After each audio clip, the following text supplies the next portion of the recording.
é aquela que escuta de si e se doa? Quem é que entre as mulheres foi a mais pura pessoa?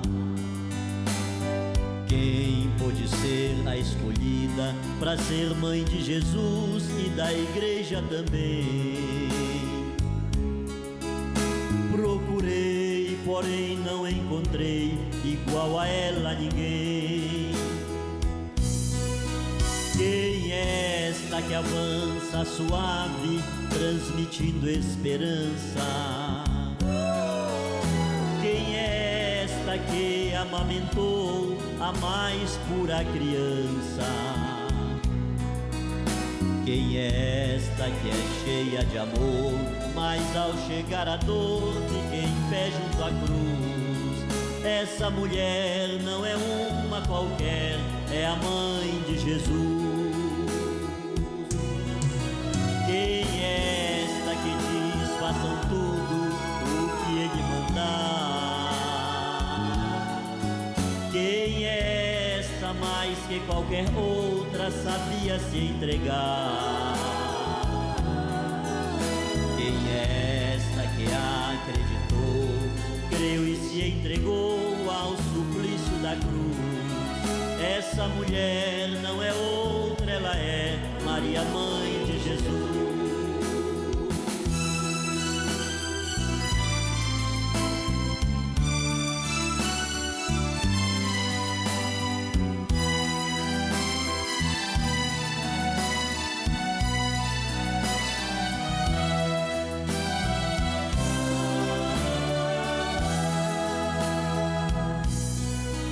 Quem é esta que avança suave, transmitindo esperança?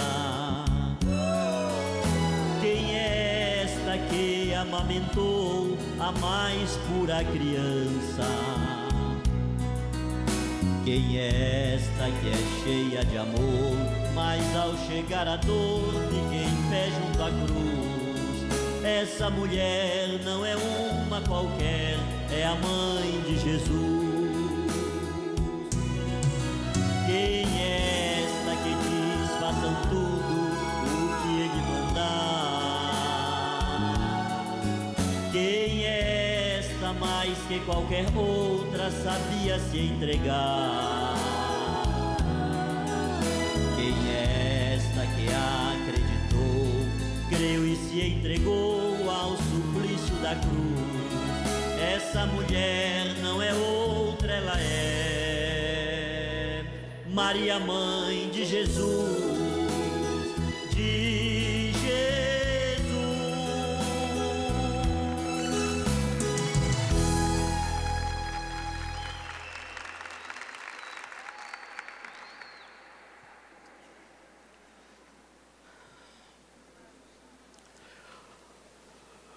Com esta canção, que Deus deu-me a graça de compor a Nossa Senhora, eu quero cumprimentar o reverendíssimo Dom Benedito Beni, bispo da Diocese de Lorena e consequentemente bispo da comunidade Canção Nova. Quero também cumprimentar o excelentíssimo senhor arcebispo da Arquidiocese de Belém do Pará, Dom Alberto Taveira, bispo da Arquidiocese a qual pertenço.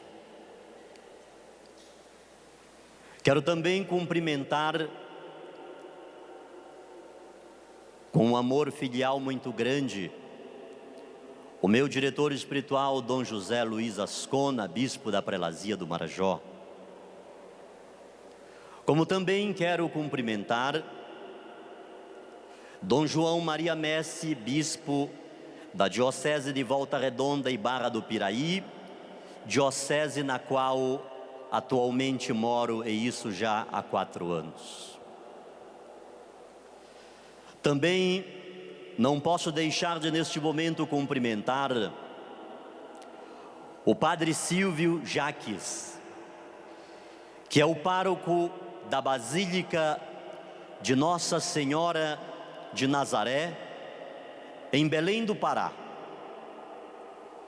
que com ele inclusive veio, ou seja, ele e uma comissão belemense vieram trazendo a imagem de Nossa Senhora de Nazaré, imagem esta que se faz a grande devoção da maior festa religiosa do mundo, que é o Círio de Nossa Senhora de Nazaré em Belém do Pará.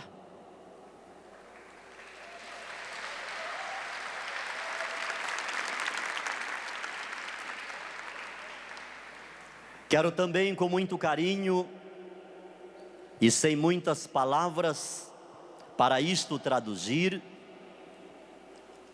agradecer em nome de Monsenhor Jonas o convite honroso que a comunidade Canção Nova fez-me para estar fazendo esta participação convosco exatamente em um congresso mariano. Em nome de Monsenhor Jonas, eu cumprimento todos os padres da comunidade Canção Nova e também todos os padres da Diocese de Lorena. E peço a Deus que a graça do nosso Senhor, pela intercessão da bem-aventurada Virgem Maria, possa continuar abençoando esta comunidade, que não há dúvida, não podemos pestanejar em afirmar, é uma obra de Deus, que tem se erguido neste momento da história, para que o nome de Jesus seja conhecido e amado. E eu posso dar um testemunho evidente disso. Eu que a cada final de semana estou em uma cidade, em um estado diferente, por esse Brasil, eu tenho escutado muitos testemunhos de pessoas que têm encontrado Jesus através deste meio de comunicação que é a Canção Nova. Que Deus continue os abençoando, que Deus continue inspirando-os, que Deus continue dando-lhes força para que levem a cabo e a termo esta obra que com certeza podemos dizer não é do homem, mas é de Deus. Gostaria, queridos irmãos e queridas irmãs, de no início desta reflexão, testemunho que convosco farei, a minha história não é novidade. Há mais de 10 anos, a minha história circula em meios de comunicação, na internet, rádio, televisão. A propósito, escrevi este livro que foi lançado pela editora salesiana, que tem o título E Me Chamarão de Bem-aventurada, a história do pastor que aceitou Maria Santíssima. Esse livro não apenas conta a minha história de ingresso do protestantismo ao catolicismo, como também faz algumas referências bíblicas, teológicas, e alguns evidentes testemunhos daquilo que algumas pessoas pensaram e falaram de Maria. Inclusive neste livro eu consegui autorização para colocar aqui um trecho de Martinho Lutero, o grande reformador protestante. Apesar da reforma, nós sabemos que ele praticamente morre com um terço na mão. E uma das mais magníficas reflexões sobre o Magnífica que temos, Martinho Lutero fez.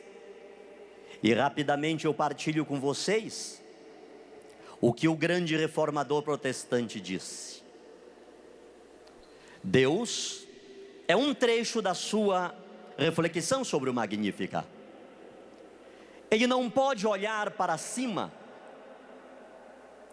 porque acima dele não há nada para o que ele possa olhar, levantando a cabeça. Deus também não pode olhar para os lados, porque não há nada que se lhe ombreie, necessariamente, forçadamente. Deus tem que olhar para baixo, porque é embaixo que estão as criaturas. E foi olhando para baixo que ele viu, que ele achou Maria, a serva perfeita do Senhor. Isso são palavras de Martinho Lutero. E é exatamente em função desse olhar de Deus, em função dessa kenosis, desse desalojar-se de Deus, que ele vem ao encontro do ser humano, que ele vem especificamente ao encontro da bem-aventurada Virgem Maria, de onde ela, ao ser vítima, ao ser objeto exclusivo deste olhar, ela então vai dizer: a minha alma glorifica o Senhor, o meu espírito exulta de alegria em Deus, meu Salvador. E este mesmo Martinho Lutero depois vai dizer: ela não tinha como não externalizar isso em um canto no Magnífica, porque a obra que Deus realizou na vida dela era uma obra que não podia ficar escondida. E essa é uma das razões porque estamos hoje aqui neste rincão da Canção Nova em Cachoeira Paulista, para dizer ao mundo, através do rádio, através da internet, através da televisão, que a obra que Deus realizou na vida de Maria não pode ficar escondida, não pode ficar apagada. Ela é uma luz e a luz tem que ficar lá em cima.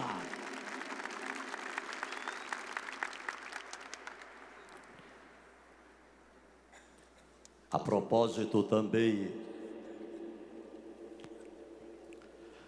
das missões que tenho feito pelo Brasil, sem nenhum mérito de minha parte, mas por pura misericórdia de Deus,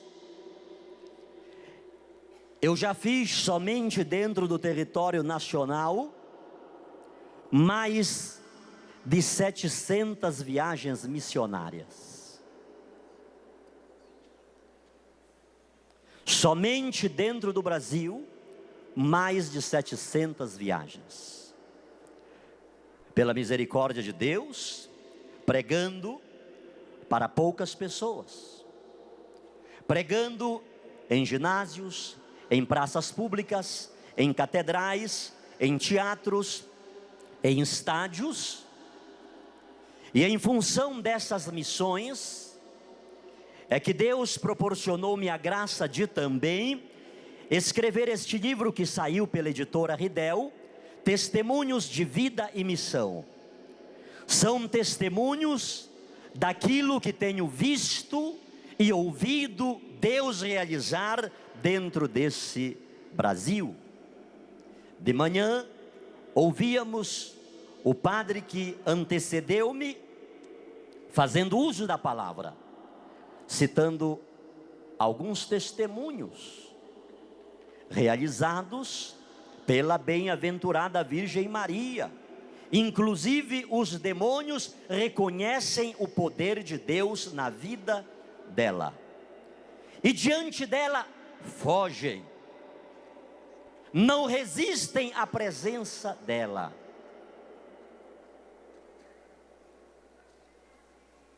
Milhares de exércitos alinhados em ordem de batalha nada podem fazer contra o demônio. Nem o exército de Nabucodonosor, nem os especialistas em táticas de guerra e de captura, que há poucos dias capturaram um dos maiores terroristas.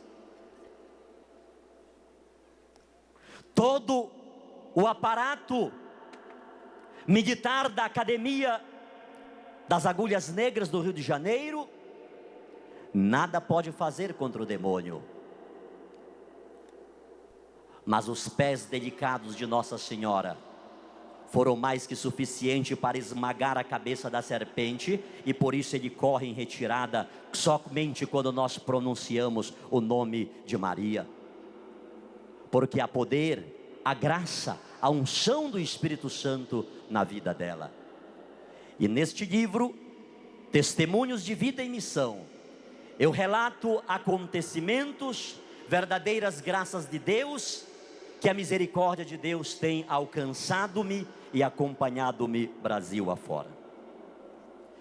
Escrevi também um livro sobre a Eucaristia que não tenho no momento, esgotou já por 2 vezes. Pela misericórdia de Deus, irmãos e irmãs, pela intercessão de Nossa Senhora, hoje eu sou católico. Mas daqui a pouquinho, dentro de alguns instantes, eu vou contar para vocês uma história de 12 anos atrás, antes de eu ter tornado-me missionário da Igreja Católica Apostólica Romana. Mas antes disto, eu gostaria de chamar a vossa atenção para que lêssemos um versículo da Palavra de Deus. E o registro bíblico está no Evangelho segundo São Lucas, no capítulo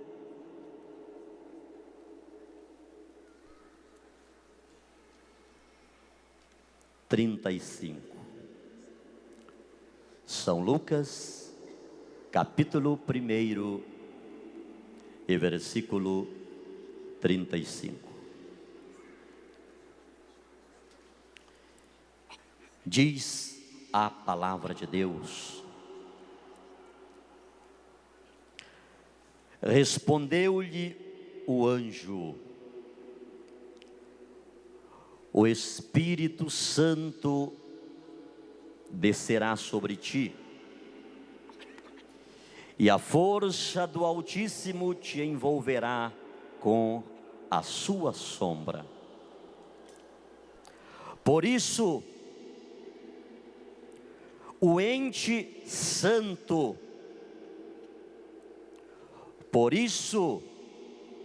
o ente santo que vai nascer de ti será chamado Filho de Deus. Palavra da salvação. Aleluia, aleluia, a minha alma abrirei. Aleluia, aleluia, Cristo é meu Rei. Vamos juntos? Aleluia, aleluia,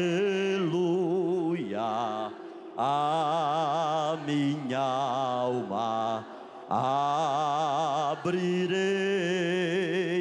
Aleluia, aleluia, Cristo é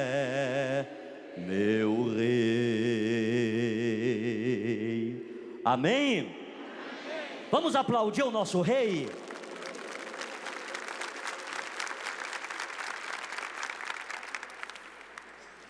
Eu gostaria de colocar nesta reflexão um dos motivos porque nós precisamos dar um espaço maior para Nossa Senhora da nossa vida. Um dos motivos porque Maria não pode, em se tratando da nossa resposta a Deus, relacionada a Maria, termos uma fé tímida, colocando Maria em vez de sob a mesa. Não podemos tosquenejar em pensar que seja a vontade de Deus que a luz venha para baixo das cadeiras e das mesas. O próprio Senhor Jesus foi claro em dizer que a luz, ela precisa brilhar. A luz não é colocada sob qualquer objeto, mas sim sobre, para que o seu fulgor possa contagiar o ambiente, para que todos possam ser contagiados com os reflexos que saem, que emanam dessa luz.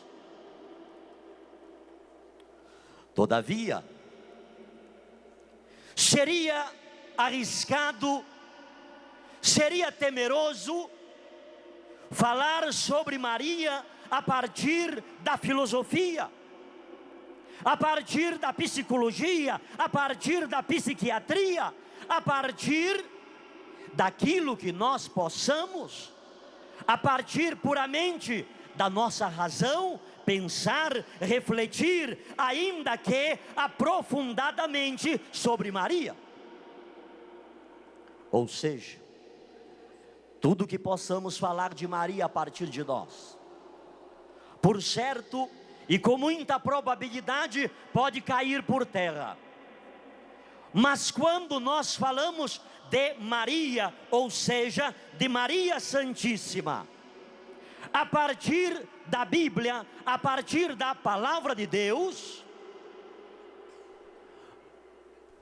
o diálogo muda. O diálogo fica diferente, porque nós estamos falando a partir da palavra do nosso Senhor. E somente neste texto da palavra de Deus que lemos.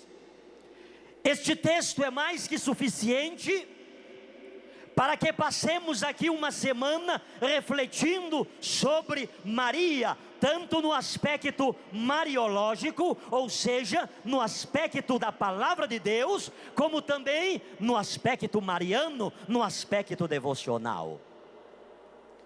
E quando nós lemos esse versículo, Maria perguntando como se dará isso, e o arcanjo diz: o Espírito Santo virá sobre ti, a sombra do Onipotente te cobrirá, e aquele que vai nascer de ti será santo, filho do Altíssimo. Isso faz-nos lembrar muitas coisas. Isso faz-nos pensar, queridos irmãos e queridas irmãs, na Arca da Aliança, o lugar mais sagrado, o lugar mais santo que havia dentro do santuário peregrino, como também dentro do templo de Salomão. Nós podemos com toda razão dizer que Maria é a mulher da glória, é a Miriam do Shekinah, é a Miriam da glória do Senhor. Porque 3 vezes de forma grande, nós vemos a glória do Senhor se manifestar. Quando Deus entregou as tábuas da lei a Moisés, no Monte Horebe. Esta mesma terminologia nós vamos encontrar lá. A sombra do Senhor se manifestou sobre o monte. E ele fumegava a tal ponto que ninguém podia chegar perto do monte, que morreria. Segundo momento,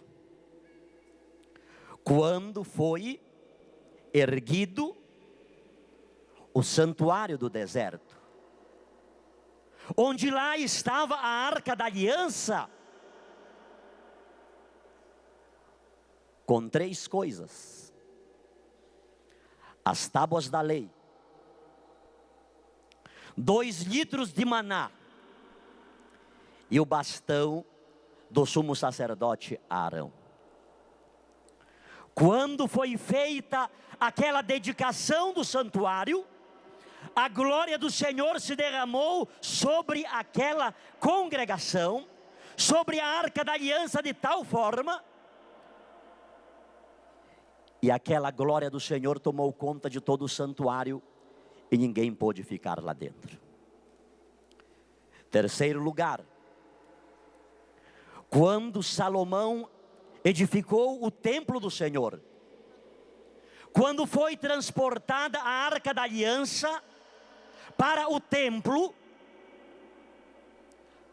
a sombra do Altíssimo, a glória do Senhor se manifestou dentro do templo sobre a arca, e a glória do Senhor foi de uma tal forma esplendorosa, que os sacerdotes, os sumos sacerdotes que lá estavam, não puderam ficar dentro do lugar santíssimo. Era santíssimo, não na terminologia que temos hoje, o santíssimo dentro do sacrário. O santíssimo era o espaço separado por uma cortina, que separava o lugar santíssimo do lugar santo. E ninguém pôde ficar dentro do templo. Ninguém mais pôde oferecer sacrifício, porque a sombra do Altíssimo tomou conta daquele lugar, e a glória do Senhor estava manifestada evidentemente no templo de Salomão.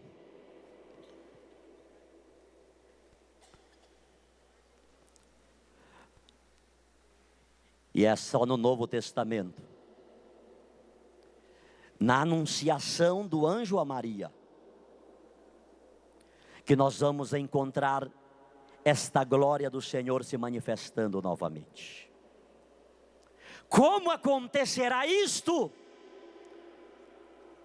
O Espírito Santo virá sobre ti, a sombra do Onipotente te cobrirá, aquele que vai nascer de ti é santo e será chamado Filho do Altíssimo.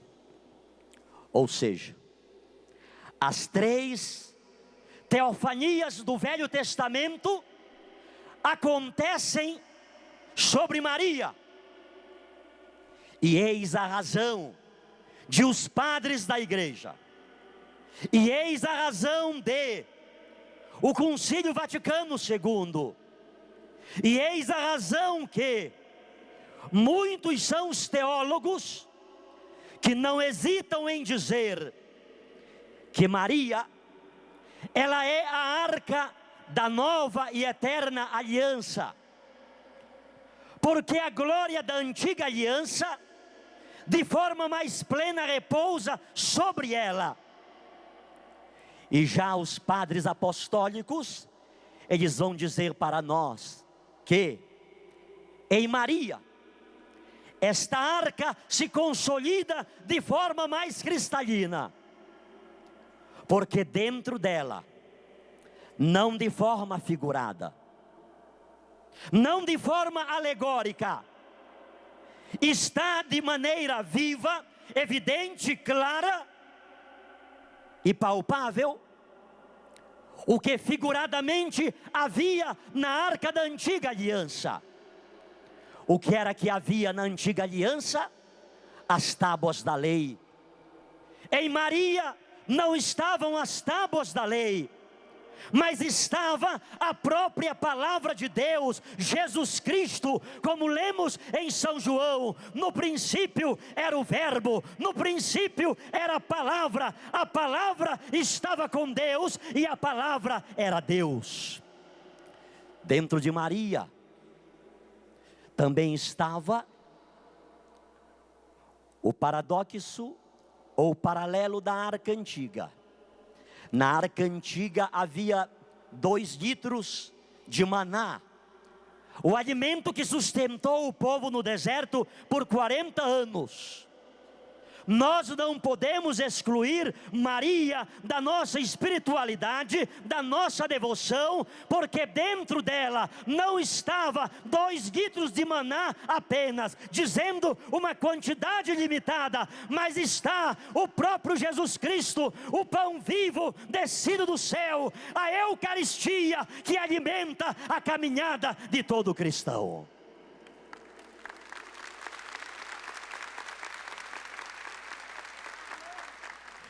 Em terceiro lugar, naquela arca estava o bastão do sumo sacerdote Arão.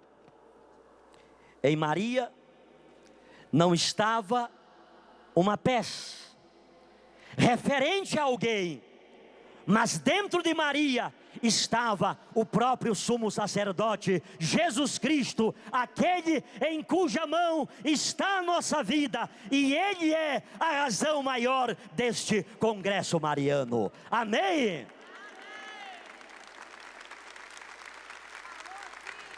Disse isto apenas para comentar. A fé da igreja não é mariológica, é cristológica, é cristocêntrica. A janela através da qual nós olhamos Maria é o próprio Jesus Cristo. Se não fosse a cristologia, não haveria a mariologia. Eis porque Maria não pode ser excluída do nosso horizonte de comunidade, do nosso horizonte eclesial, do nosso horizonte de missão, do nosso horizonte de ecumenismo. Porque onde está Maria, com toda certeza está Jesus Cristo.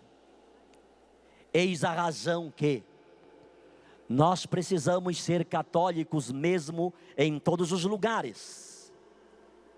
Porque se nós somos católicos, nós já aceitamos Jesus na nossa vida. E onde nós levamos Jesus, também nós levamos Maria. E se levamos Maria, com toda certeza, lá a gente inicia a devoção à bem-aventurada Virgem Maria. Amém? O meu testemunho, com toda certeza vocês não iriam ouvir dentro de 1 hora. Porque não há como dentro de 1 hora eu falar o meu testemunho. Sempre eu dou o meu testemunho em um retiro de 2 dias. E no meio das pregações eu dou o meu testemunho que vai a quase 4 ou 5 horas. Mas eu faço convosco uma síntese de o porquê eu estou aqui hoje. Em uma situação difícil da minha vida, quando eu ainda pastor pentecostal, quando tudo me faltou, embaixo de uma árvore, eu fiz um questionamento com Deus. Por quê Tu permites que eu viva esta situação que estou vivendo aqui agora, Senhor? A minha vida sempre foi nos Teus caminhos te servindo. Eu fui nascido e criado na Assembleia de Deus. Foi lá que minha mãe também nasceu e criou-se. Eu não brinquei bola porque era pecado. Eu não brinquei de peteca, peão, pipa, porque tudo era pecado. Desde 8 anos que faço pregação em grupos de crianças. Eu tinha 10 anos e os pastores levavam-me para muitas cidades para que as multidões vissem me pregar. Eu aprendi a ler na Bíblia. Minha mãe, professora Elza, soletrando as letras, as sílabas, compondo as palavras.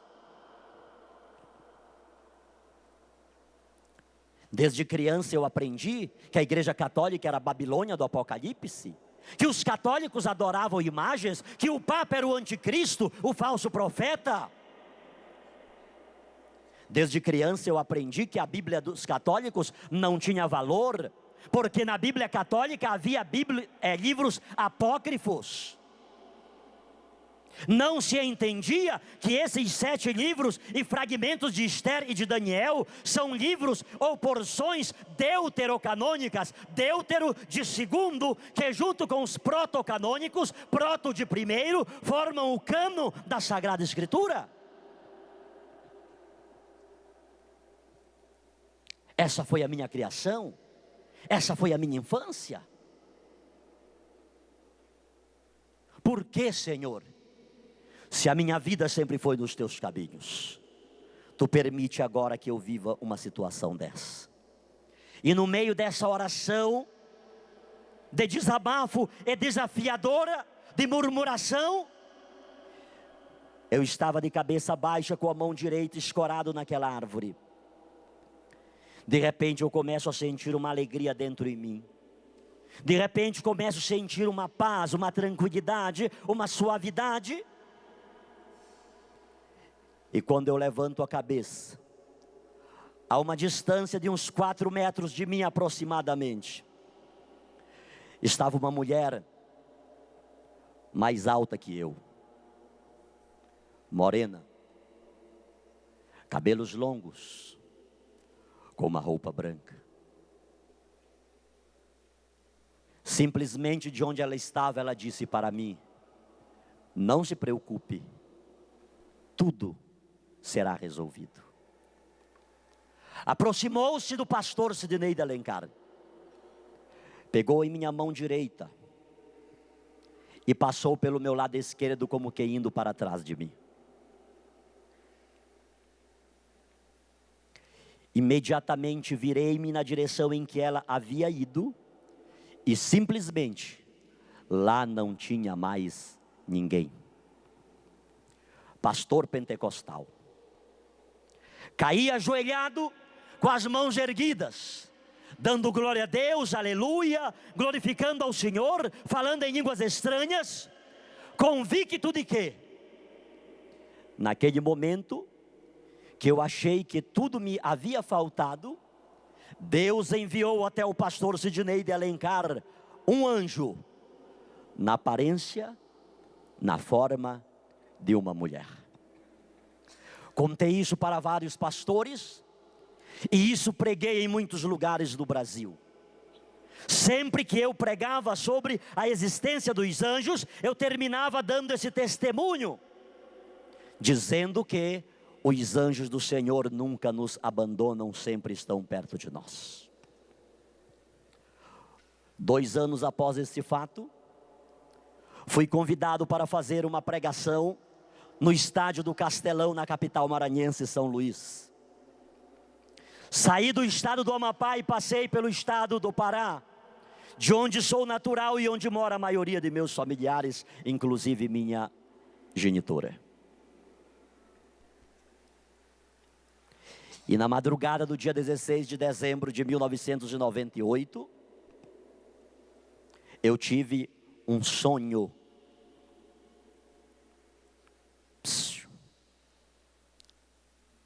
Eu não tinha me tornado católico. O que tinha acontecido com o pastor Sidnei, Deus enviou um anjo, na aparência, na forma, no aspecto de uma mulher e nada mais que isto. Na madrugada do dia 16 de dezembro de 98, Na cidade de Santa Isabel, na casa do meu sogro, eu tive um sonho. Naquele sonho eu estava olhando uma imagem católica que depois fui saber tratar-se ser a imagem de Santa Isabel de Portugal, que é padroeira da cidade de Santa Isabel. Aquela imagem está sobre uma pilastra de uns 4 ou 5 metros na entrada da cidade de Santa Isabel. E de repente, como que flutuando ao lado daquela imagem, aparece aquela mesma mulher que havia aparecido-me embaixo da árvore há quase 2 anos, a partir daquela data de 16 de dezembro de 98. A mesma pessoa, aquela roupa branca, aquele cabelo longo, morena. E naquele sonho, ela disse-me o seguinte: eu te escolhi, não temas. Tu converterás multidões antes do grande acontecimento. Encontrarás um que tudo te explicará. Muitas lutas enfrentarás, mas terás a vitória. O que tu queres, não te preocupes, tudo será resolvido. Acordei às 3 horas da madrugada. E a minha esposa incentivou-me a escrever essas palavras diante da tensão que eu fiquei. E como eu não consegui mais dormir, ela disse: por que você não ora, que Deus vai lhe dar uma resposta. 2 dias após isso, eu iria pregar para milhares de pessoas em um estádio. Ajoelhei ao lado da cama e comecei a chorar diante de Deus, pedindo-lhe um discernimento. O que seria aquilo? Por quê? Porque naquele momento eu tive uma certeza. Não era um anjo de Deus, era algo do demônio. Porque se fosse um anjo de Deus, jamais apareceria ao lado de uma imagem católica, coisa que eu detestava. E por que eu detestava? Porque até então eu fixava-me naqueles versículos bíblicos proibitivos de fazer imagens. E eu não contextualizava de forma sólida aqueles textos, até porque era conveniente que eu não os solidificasse, porque aquilo era um cavalo de batalha contra os católicos. Quando chegava naqueles textos que Deus manda fazer imagens, com a mesma precisão de quando proíbe-as, aí eu dava uma interpretação literal, alegórica, fantasiosa. Mas quando eu lia não farás imagens, eu então interpretava ao pé da letra, de maneira fundamentalista.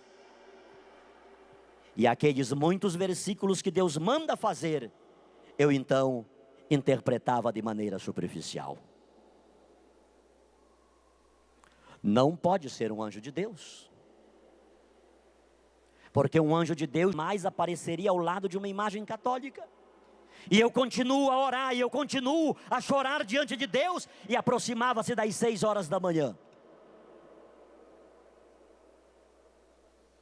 Alguma coisa dizia dentro de mim: Sidney, pastor Sidney, só há uma pessoa que pode lhe explicar tudo o que está acontecendo.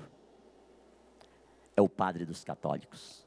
Eu disse: o padre não. Qualquer outra pessoa, menos um padre. Eu cansei de dirigir culto com quilos de som nas praças em frente à igreja católica.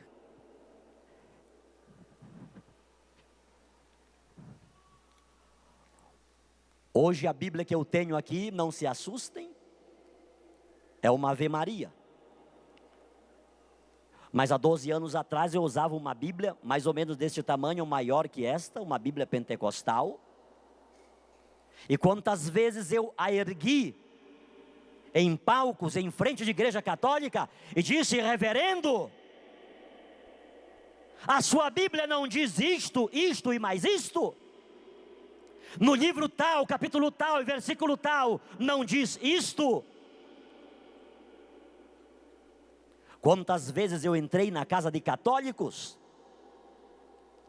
e os fiz quebrar imagens. Eu nunca quebrei uma imagem católica, mas eu fiz católicos quebrar imagens com as próprias mãos.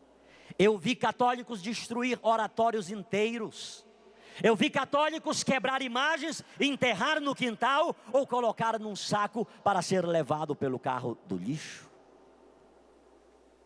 A única alternativa que eu dei para muitos católicos foi responder para mim: pastor, eu não quero ir para o inferno, eu quero aceitar Jesus. E aceitar Jesus significava sair da igreja católica e passar para a minha igreja, a Assembleia de Deus.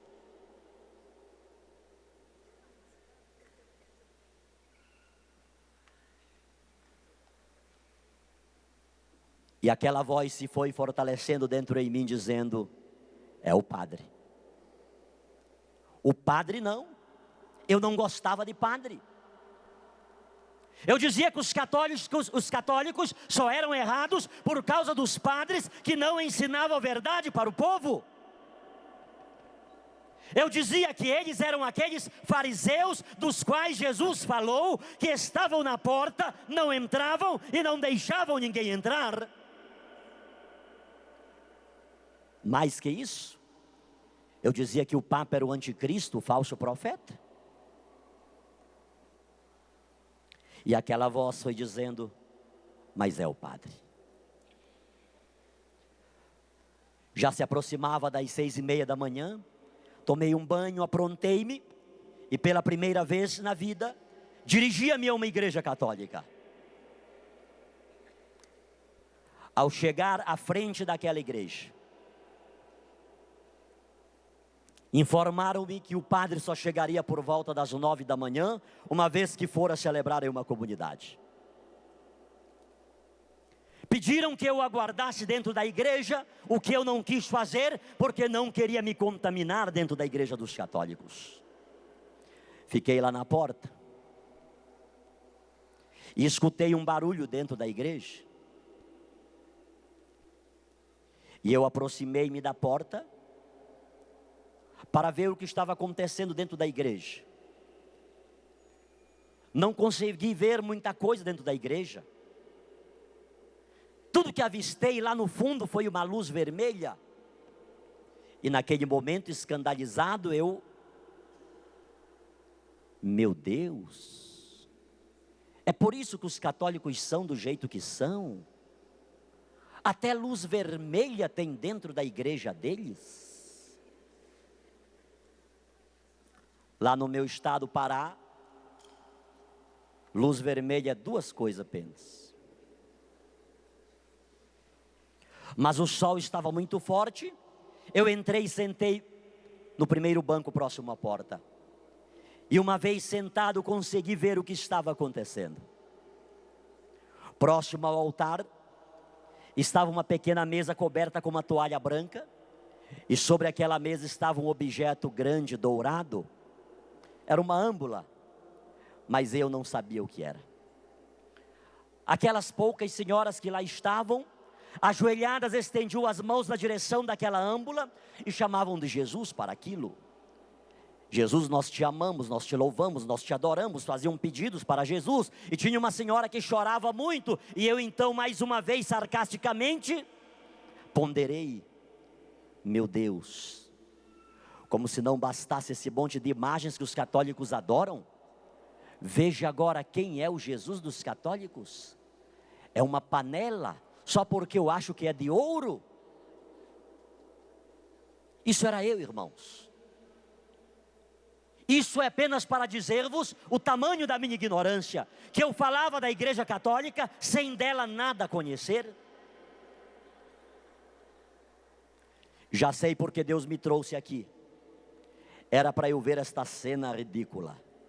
Ir lá e dizer para essas senhoras que isso nunca foi, não é e jamais será Jesus. Ou elas aceitam Jesus de verdade, ou elas irão todas para o inferno.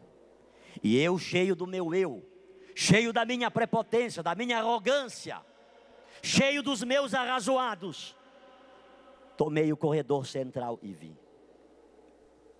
A uns 5 metros distante daquela âmbula, De repente, uma bola de fogo de uns 20 centímetros em cima daquela âmpula.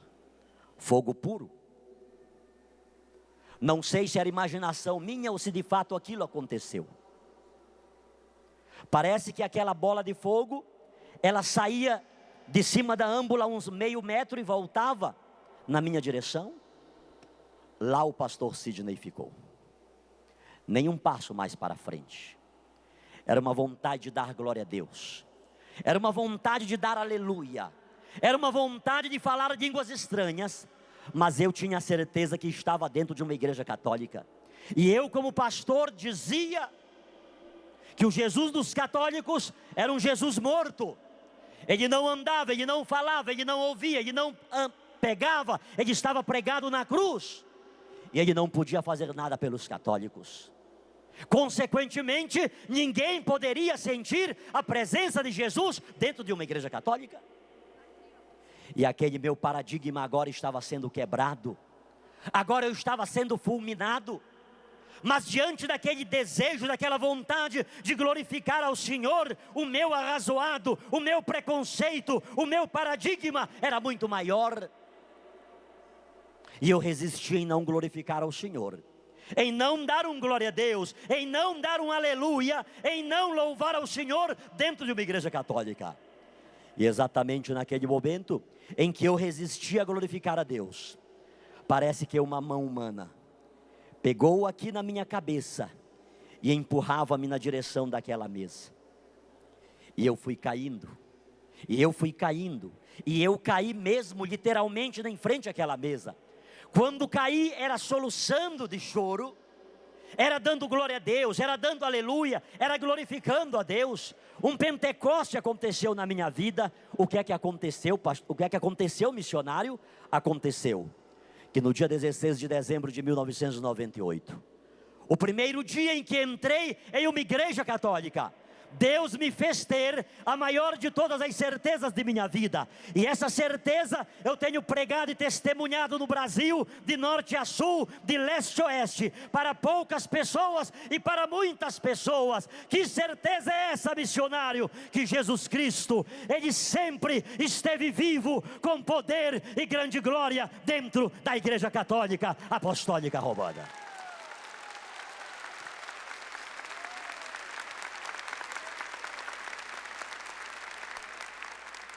Quando dali levantei, já era uma outra pessoa.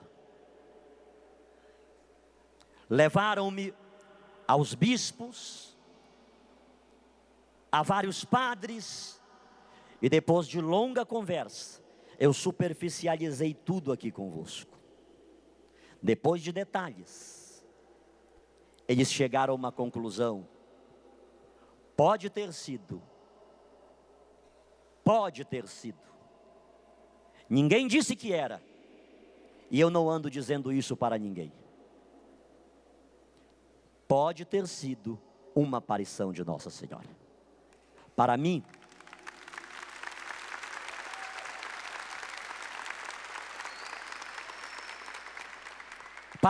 isso é o que menos importa. Se foi ou se não foi.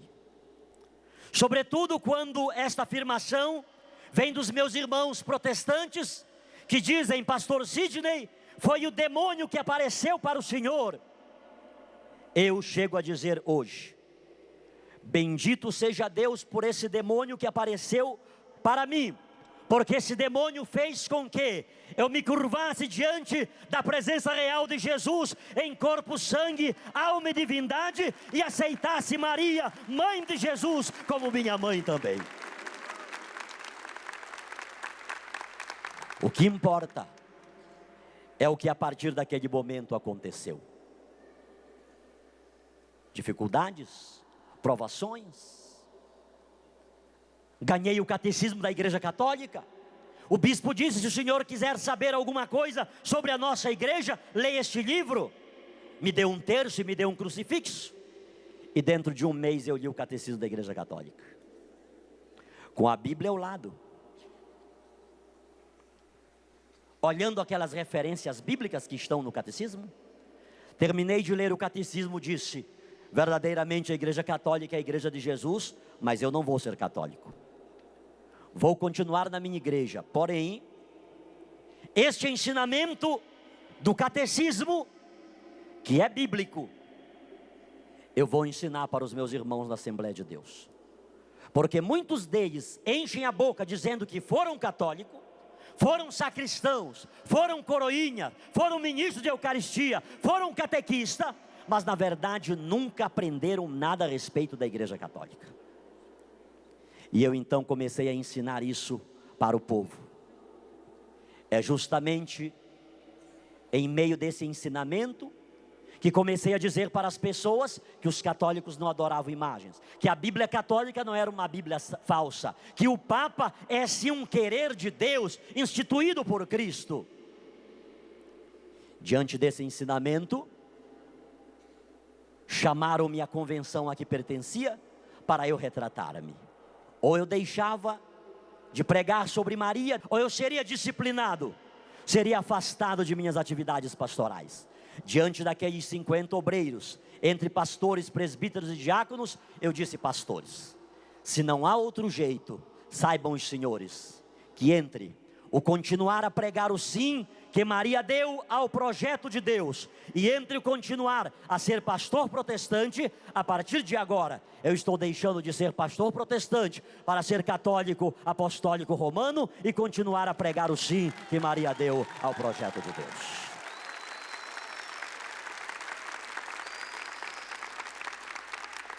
Fique de pés um minutinho, por favor. Mais que falar de Maria, mais que falar de Maria, sobretudo a partir da teologia, a partir da Bíblia, é viver com Maria. Mais que falar de Maria, é tê-la como mãe, é tê-la como intercessora. Não é mérito meu, desculpem-me, que não fiz aqui nenhuma coisa nem outra agora. Mas as pregações que tenho feito por esse Brasil, não são méritos meu. Não são méritos daquilo que estudei teologicamente na Igreja Católica uma outra vez. Não é mérito de eu ter um bispo como Dom José Luiz Ascona, que viver com ele 1 hora é passar um retiro espiritual, sobretudo lá no Marajó.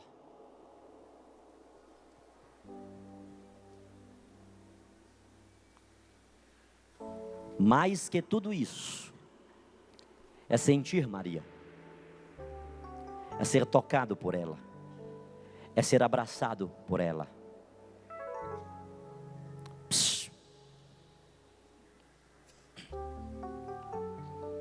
Neste livro, que não tenho à venda nenhum dos dois, há um testemunho de uma protestante pentecostal. A propósito, a minha querida mamãe, professora Elza.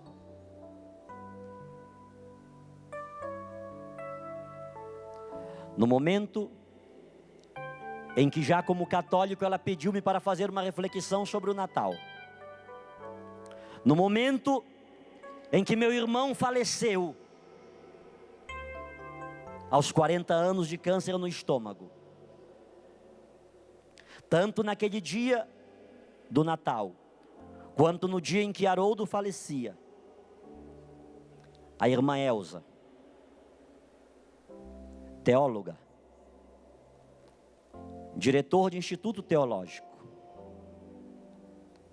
após o que eu falei no dia do Natal, na presença de meu irmão pastor e outras pessoas, a partir do rosário que terminei de rezar na hora que Haroldo morreu, mamãe disse assim: minha mãezinha do céu, minha mamãe Maria, me dá força para eu continuar em pé diante desta cruz, como tu ficaste em pé diante da tua, sem blasfemar, sem murmurar.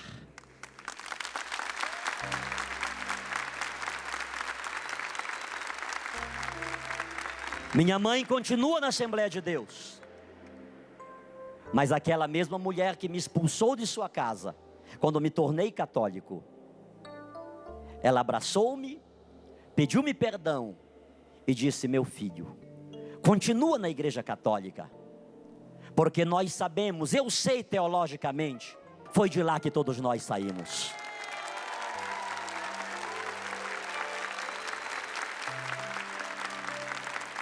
Mais que falar de Maria, é senti-la em nós.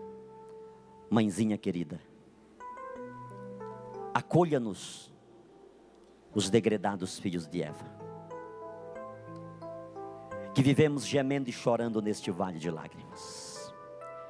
Eu quero mãezinha em especial, Virgem de Nazaré, Mãe puríssima, Mãe castíssima, vaso insigne de devoção.